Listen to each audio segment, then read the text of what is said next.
Okay, good evening. Hope all of you are doing well. Tonight we're learning Maseches Pesachim, Daf Nun Beis.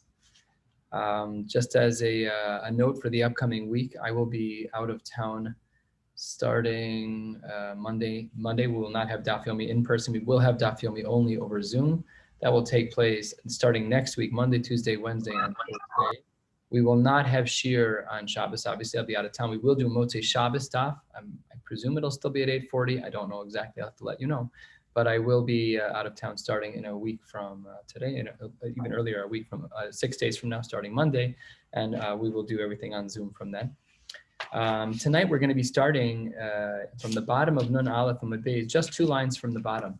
What we've been discussing with the Mishnah of Makom Shenagu in this perek, we've been discussing what happens if a person is coming from a place that has one custom or one minhag, and they go to a place that has a different minhag. So today we're going to be speaking about one of the famed sugyas in halacha, about what happens when a person is a ben Eretz Yisrael, they go to Chutz La'aretz or vice versa, as it relates to the Yamim Tovim. So we're not going to go into the sugya in full, but we are going to see a snippet of it right here, 2 lines from the bottom. Once we get down to about a third of the way down the page, we're going to be switching gears to the second half of our Mishnah, which compared our world of Makom Shenagu in place 1, and then you go to place 2 and it's Makom Shelo Nagu. So we compared that to the world of Shvius. We're going to then analyze the Machlokes in our Mishnah for the rest of the day, basically. We're going to stop on the top of Nun Gimel Amud Aleph, about 6 or 7 lines down, just for Michael. We're going to peel up to the Amud Aleph, just for you. Okay. Says the Gemara, Daf Nun Aleph Amud Beis, 2 lines from the bottom. Here we go. Amarle Rav Safra le Rav Abba. Kigon Anan, like those of us who live in Eretz Yisrael, we know exactly when Kviya Diyarcha is. You have a person go in, they gave testimony. They said the moon looks like X, the moon looks like Y in this position in the sky. They knew when Kviya Diyarcha was. They knew exactly when Pesach was going to be. They knew when Rosh Chodesh was. They knew everything. So by us, then what's the halacha in regards to keeping Yom Tov Sheni Shel Goya? Says the Gemara, "V'yishuv lo avidna." In the Yishuv, we will not do work. Mipnei shinui hamachlokes, because it will cause for problems. So says the Rashi, Dibur hamaschal b'yishuv lo avidna, the first Rashi on the page. Rashi gives some context about what we're talking about, and Rashi says, here's the context. The context is malacha b'yom tov sheni. Hoel v'nagu bo iser lo ashaneh le'eineim es haminhag. He says, I'm not going to shake things up for them. I live in Eretz Yisrael. I'm a ben Eretz Yisrael. I only keep 1 day of Yontif, and I happen to be in Chutz La'aretz. So b'yishuv, when I'm around other people, when a place has people in it, so then the din is that we don't mess around. We don't mix up the minhagim. If I'm a ben Eretz Yisrael and I'm in Chutz La'aretz, I keep 2nd day like everybody else. Maybe you should put on tefillin b'tzina. That's what some of the poskim write, that a person who's a ben Eretz Yisrael should taka put on tefillin. It's one thing for the bnei Chutz La'aretz that we don't put on tefillin, because we know that the chachamim, the koch b'yad chachamim lakor davar min haTorah b'shei ve'al taseh, that the chachamim had the power to uproot a mitzvah saseh shel Torah b'shei ve'al taseh, provided that you weren't doing an action. This is a lack of action. You're simply not putting them on. So therefore, there's no isser in not putting on tefillin on those days. Just goes to show you the power of a minhag. Tefillin is doraisa. Minhag is not doraisa. Afal pikin, the chachamim had the power to uproot tefillin. Nevertheless, b'yishuv, top line in Beis Amud Aleph, b'yishuv lo avidna, we're not going to do any malacha b'mishinu hamachlokas. However, b'midbar mai, what would happen if I'm not in the yishuv? What would happen if I'm in the middle of nowhere, absolute nowhere, Illinois? We have a lot of places like that in our state. And let's say that's where I am, and I'm a ben Eretz Yisrael. So then what's the halacha? So it says the Gemara, 2nd line, Amar le hachi amar Rav Ami. This is what Rav Ami says, b'yishuv aser b'midbar motor. He says, when it comes to b'yishuv, one should not do any malacha whatsoever. That would not be appropriate. But when it comes to the midbar, when there's no one around, not in the yishuv when you're by yourself in a closed room, not that. When mamish, you're in a location that has nobody in it. So that's where the Shulchan Aruch picks up. If you have a page, great. If not, I'll just read it quickly from the Shulchan Aruch. This is Siman Tuf Tzadi Vav Sif Gimel. So it's a page on the top that's Kuf Gimel. I'm just apologizing to those of you in Zoom land. I forgot to scan it into my computer. I apologize, but I will read and translate clearly. Here the Shulchan Aruch writes, B'nei Eretz Yisrael shaba'u l'chutz la'aretz. You have people who live in Israel and they came to chutz la'aretz. Asurim lasos malacha b'yom tov sheni. It's forbidden to do malacha on the 2nd day of Yom Tov. Top of the next page, b'yishuv, in a place where people actually live. Afilu daito lachzor. Even if your intent is to go back to Eretz Yisrael, you're only visiting. The halacha is b'yishuv. You're not allowed to do any malacha. The cholzman shelo higia yishuv, if you have yet to get to the yishuv, and the Mishnah Berurah explains what that means. But basically, when you're not in the community, afilu ein daito lachzor motor. Even if you have no intention on returning the halachas, you can still do malacha as an Israeli. V'shadayin lo hukba liosan kamosan. Until you get to that community, you are not yet like them. Aval im higia yishuv. Once you get to the community where people live, ein daito lachzor, and you plan on sticking around, naaseh kamosan v'aser ben b'midbar ben b'yishuv, then you become like them. You're moving, you're making a yurida, you're moving from Eretz Yisrael to America. So then you're like one of the people. And we use the tchum as one of our parameters to ensure that one should not, should know that they should not be keeping malacha. They should not be doing malacha on the second day of Yom Tov. This is halacha l'maisa, quoted in the Shulchan Aruch. This is a super complicated sugya, of course. Please ask your local Orthodox rabbi. But as a general rule, when we as Americans go to Eretz Yisrael, we should keep 2 days. And if you're Israeli and you're in an American culture, you should keep halacha as it stands, seemingly like B'nai Chutz La'aretz, with a couple of exceptions. Number one, as mentioned, putting on tefillin b'tzina privately. And number two is even if you daven and shul with everybody else, you should say a weekday Shmona Esrei.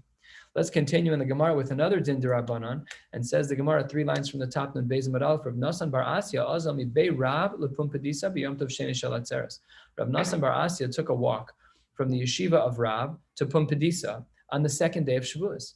The problem is, right, the Meforshim, right, the Rishonim, that this is more than the Tchum. It's more than 2,000 amos. So that's an Isser D'Rabbanan. Maybe on Shabbos we hold there's Tchum Shabbos as an Isser D'Oraisa, but on Yom Tov Sheni Shal Galios, the whole day is D'Rabbanan. So Pashat that the Tchum Shabbos was D'Rabbanan. So this was the 3rd century of Amoraim at this point. Shamte, Rav Yosef was the Rav at that time. And Shamte, this language is Shamte, means he put him into excommunication. He said, this guy can't get an aliyah. He's a zero in the community, nothing doing, he's done. Amar le Abaye was a Talmud of Rabbi Yosef, and he said, Ulanagde Mari Nagide. We should have given this person Malkos. Why are we only giving him Shamte? Why are we only giving him excommunication? Amar le, he said to him, again, challenge in the Machlokes here, De Adifa Avdele. I gave him the more Machmir version. The more Machmir version is excommunication. Just think about the Gemara's psychology.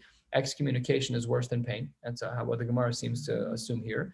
And says the Gemara, how do we know that this is true? Dibima Arava in the West, always a reference to Eretz Yisrael. Mimnu anagida the Barbe Rav, Mimnu Ashamta.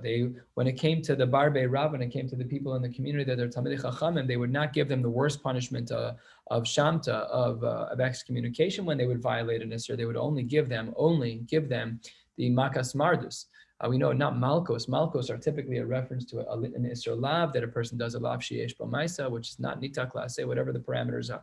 But here what we're talking about is by an Isser D'Rabbanan, and the Chachamim had the power to give Malkos on a D'Rabbanan level. They refer to in Halacha as Makas Mardus. That's what the Meforshim here write as well in regards to these Malkos. Nevertheless, in this first version of the story, when Rav Nasan bar Asya walked to Tchum Shabbos on the Yom Tov Sheni Shel Galios on the second day of Shavuos, from Bei Rav, from the base medrash of Rav to Pumbedisa, they gave this person Shamta. They gave him a very strong consequence. Says the Gemara, Ika de Amri, 7 lines down or so, 8 lines down, Ika de Amri, there's another version of this story that when Rav Nasan bar Asya Taka did actually walk and violate the halachos of Tchum Shabbos, Ika de Amri Nagde Rav Yosef, he actually did give him the Malkos. Amar le Abaye Nishmate Mar, why didn't you give him the worst of the 2 consequences? You should have given him excommunication. Says the Gemara, after all, the Rav Shmuel Damri Tarvai Menaden es Shnei Yomim Tovim Shel Galios. So when a person violates the Isser D'Rabbanan of Yom Tov Sheni Shel Galios, the din is that they should be menuda, that they should get menuda as a synonym for nishmate, that they should get they should be excommunicated, they should be put into cherem. Omar Lei, he said back to Rabbi Yosef, the Rebbe said back to the Talmud, Hani Mili Inish Alma. That consequence only goes to the regular people. Hacha. Here, what are we talking about? Tzurba midrabban. On who? The Tavale Avde. We're going to give them the lesser of the 2 consequences. Dibima Rava Mimnu Anigdasa de Barbe Rav Velo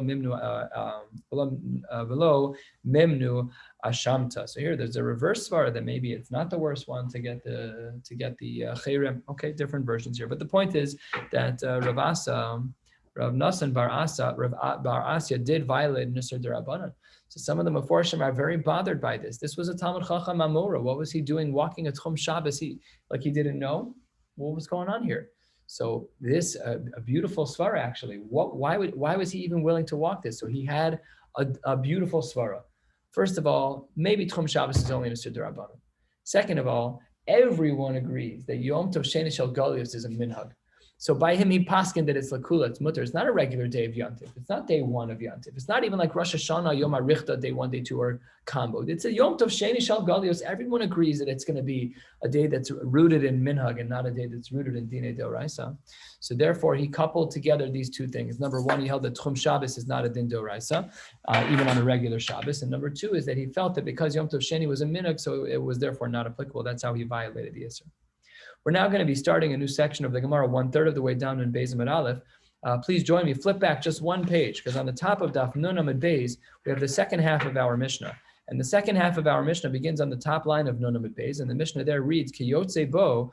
We have a similar case in regards to following the customs of the local location, which was, as the Mishnah there writes on the top of Nun Amud Beis, Hamolich Peros Shvis Mimakom Shekalu, Lamakom Shelo Kalu, that if a person took Peros of Shvis, fruits during a Shemitah year, from a place of Kalu where they stopped growing, and they brought it to a place of Lo Kalu, where the fruit has not stopped growing, or the reverse, mimakom shelo kalu lamakom shekalu. The Tanakama held chayav levaer that requires biur. That's shmita. You're not allowed to use that. Rabbi Yehuda Amar, and this was the cryptic answer that we said yesterday. It was difficult to understand. He said, "Say v'havei lach af ata." 2 days ago. Sorry. We don't even know what this means. Go and bring for you, even you. We don't even know what it means. So the Gemara is very bothered by this, and as we begin this Gemara back to where we are in Beis Amud Aleph, 1/3 of the way down, the Gemara assumes that Rabbi Yehuda was being the Mekel and saying, it's okay, don't worry about it. And let's see how the Gemara paints this picture. Says the Gemara 1/3 of the way down. Nun Beis Amud Aleph at the 2 das. Kayotze bo amolech peros shvis. This is, of course, a quote of the Machlokes between the Tanakam and Rabbi Yehuda on the top of Nun Amud Beis in the Mishnah, the beginning of Parak Makom Shenagu.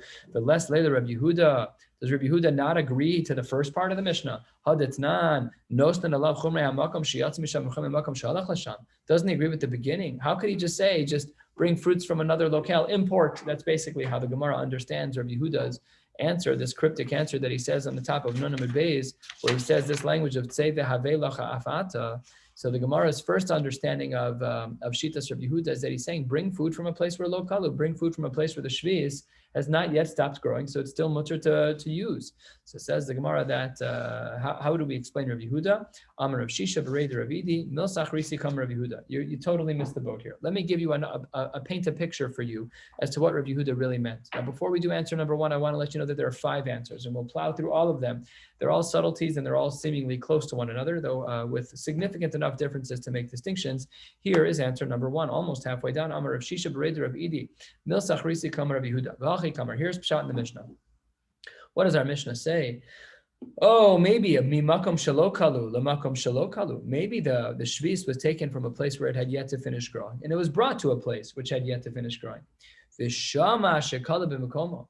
So I brought food from a place where the shvis had not yet stopped growing. Now I have it in my new location. The shvis hasn't stopped growing. It's not yet usher. Good, we're good to go. It hasn't stopped growing yet. It hasn't stopped growing in that location. However, Vishama, I heard in this new location, Vishama shekala b'makomo. So then, if I hear, no, in location 1 where you came from, you went from West Rogers Park to Skokie, and West Rogers Park has stopped growing already. So then maybe we should have to be mevayer. That's what the Tanakama, it's chayav levayer, comes along. Rabbi Yehuda and says, Rabbi Yehuda Omer tzei v'havei lach afata mehecha deisnehu. No. When we took it from that place, what was the status? It had yet to stop growing, so it's totally mutter. There's no reason to have to be mevayer. So the Tanakama held in this case that if you brought the fruits from a place where it didn't yet stop growing, and then you hear a rumor that it stopped growing, we don't care. We don't care, says Rabbi Yehuda. The Tanakama is machmir, so Rabbi Yehuda is a lenient one.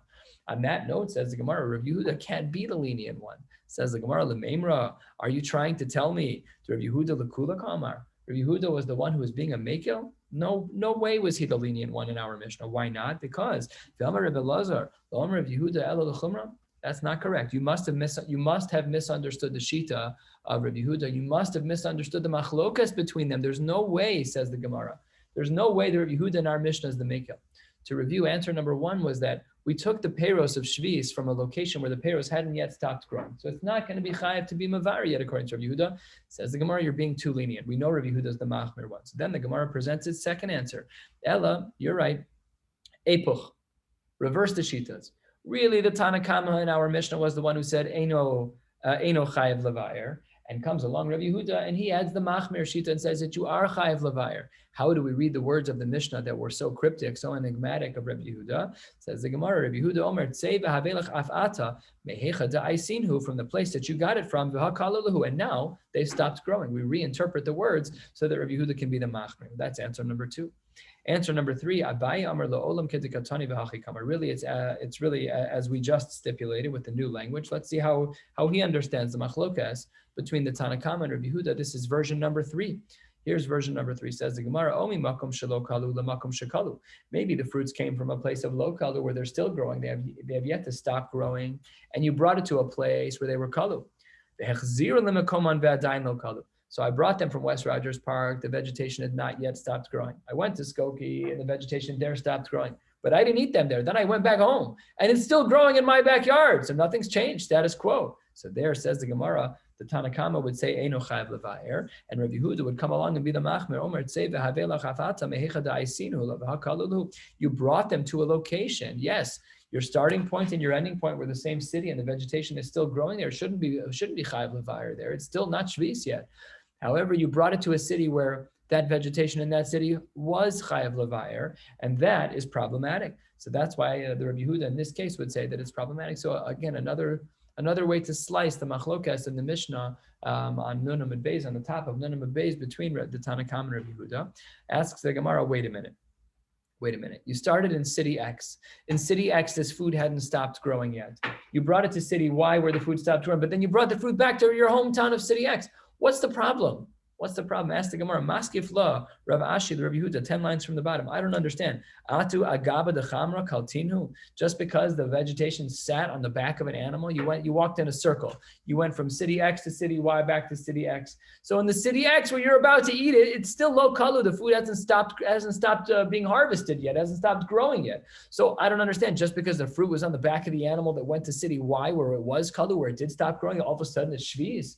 Who cares? By the way, the language of kaltinu, this should be a throwback to Shabbos. Kluta kimishahun chadami, when something's in the air. Namely, because the chamor with the food on the back walked through the airspace of another city, all of a sudden it gets the status of shviz. That's like so sensitive. It's a very sensitive guideline that we're saying that this is shviz.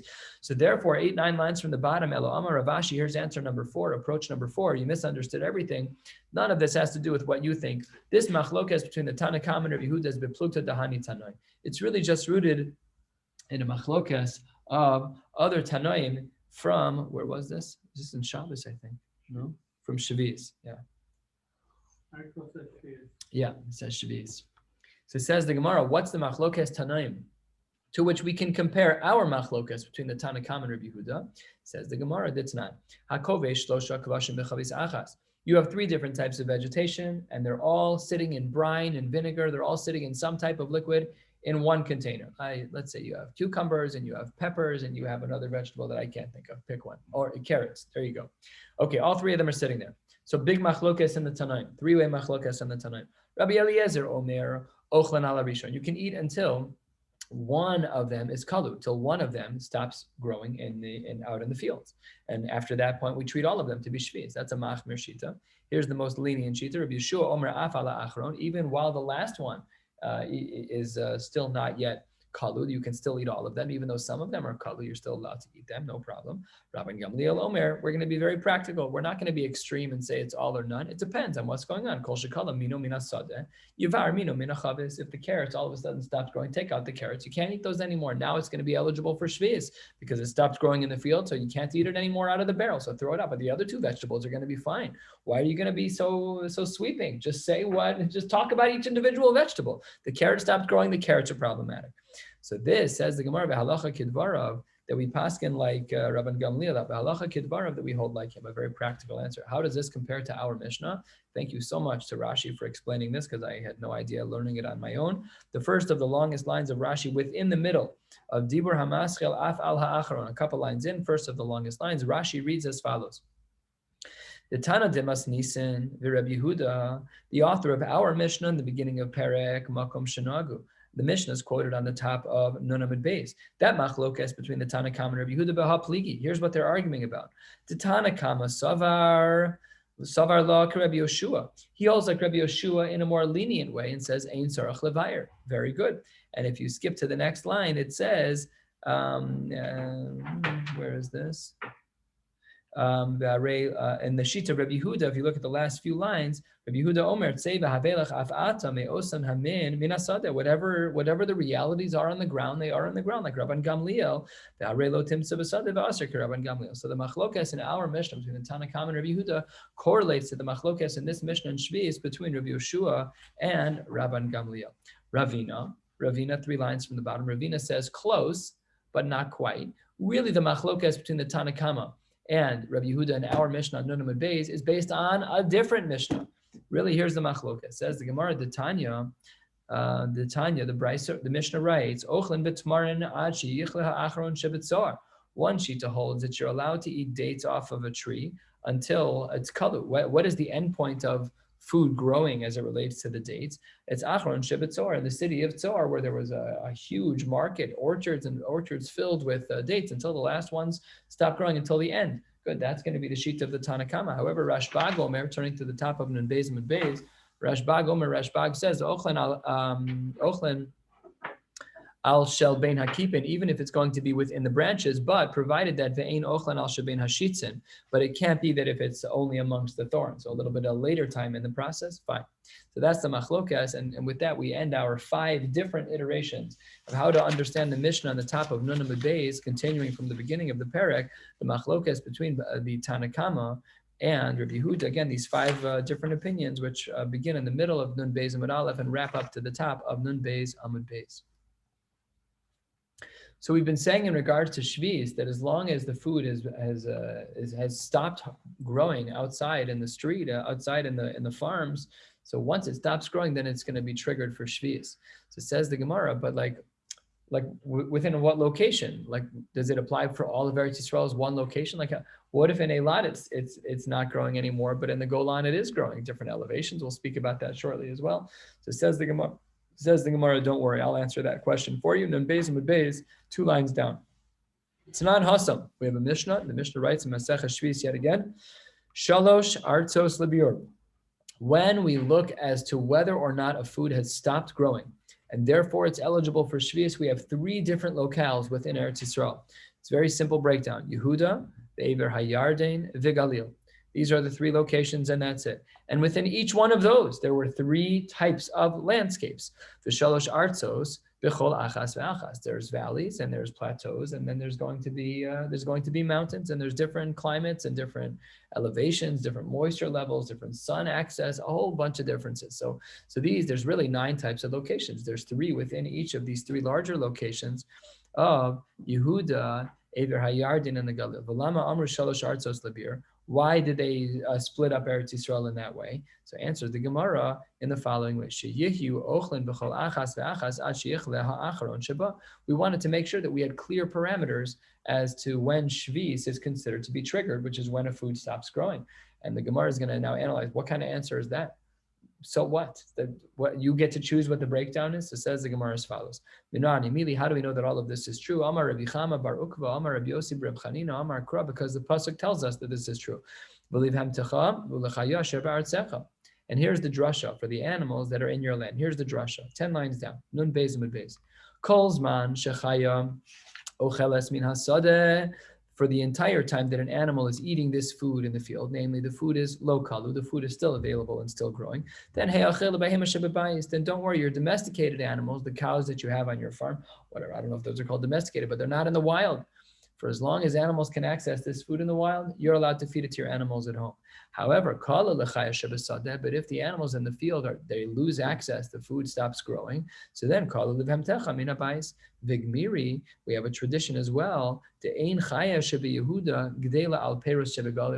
animals that live in one locale do not eat the fruits or vegetables from a different locale.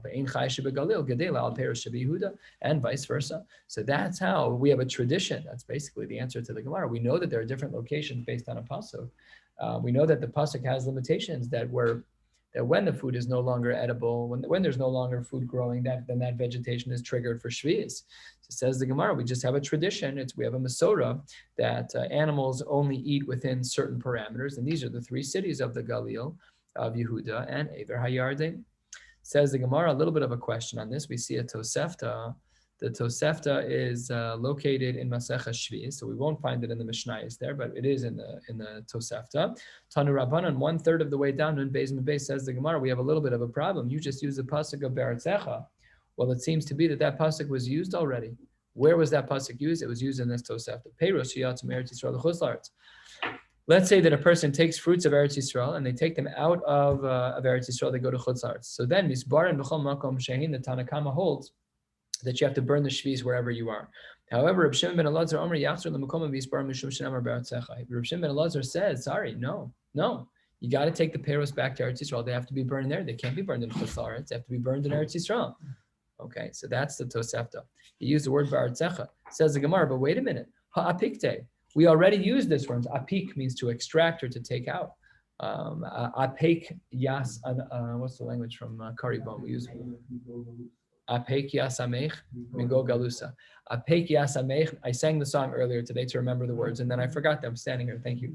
Apek yasamech. Take out my nation. So take out. We've already taken out. We've already used this word of artzecha. We can't use it twice. Can't use the same drasha twice. So the Gemara is like, easy to get around. Two answers. Kari be'eretz. You could have said be'eretz. What is be'artzecha with the extra chaf sofis? So therefore, we have an extra letter to make a drasha. Or says the Gemara, Inami me'asher be'artzecha, from the word asher, which wasn't used for a drasha. That's easy to solve. That's an easy problem to solve. Then says the Gemara a story about this idea. Rav Safra nafak me'eretz Yisrael l'chutz la'aretz. Rav Safra, he went out of Eretz Yisrael, and hava bahadei garba dechamra deshvis, and he had with him a barrel. It wasn't a barrel. It was like a sleeve of some kind that had wine in it that was made out of shvis. Garba dechamra deshvis. Now, when he was traveling, he wasn't alone. Lavu bahadei Rav Huna b'rei Ravika v'Rav Kahana. When he traveled, he had these two great Amoraim with him. He had Rav Huna b'rei Ravika and Rav Kahana. Amar lahu, Rav Safra said to these two Amoraim, he says, Ika d'shmiya le'minei de Rabbi Abo, halacha ki Rav Shimon ben Elazar alo. The two of you are in shiur by Rabbi Abo. Let's see if you guys learned anything, a little faher. Do you know what the din is? Do we paskin like the Tanna Kama that you don't have to bring shvius back to Eretz Yisrael to burn it? Or do we paskin like Rav Shimon ben Elazar that you have to bring the shvius back to Eretz Yisrael to burn it? Which one is it? So Amalei Rav Kahana. Rav Kahana pipes up. He's like, I think I remember. Achi Amar Rabbi Abo, halacha Rav Shimon ben Elazar. He said, I think we paskin the chumrah that you have to bring back the shvius back to Eretz Yisrael in order to burn it. However, Amalei Rav Huna b'rei Ravika, Hachi Amar Rabbi Abo. He says to his chavrus, he says, you remembered incorrectly. That's not what Rabbi said. Rabbi Abo did not say that. What he said was, Ein halacha, Rav Shimon ben Elazar. The halacha is that you're not supposed to go back. You don't have to go back. We don't paskin like Rav Shimon ben Elazar. You can burn the shvis wherever you are. So says the Gemara a Yesod. Amar of Safra, Nikot haklala de Rav Huna biyadecha. Whenever there's a machlokas and Rav Huna b'rei the Rav Ika is involved, Rav Huna b'rei Rav Ika wins. Why does he win? Because he was an excellent Talmud. He was so careful, so meduyak. He was meduyak and gomar, and he learned shmai to say the shiur from his Rebbe. He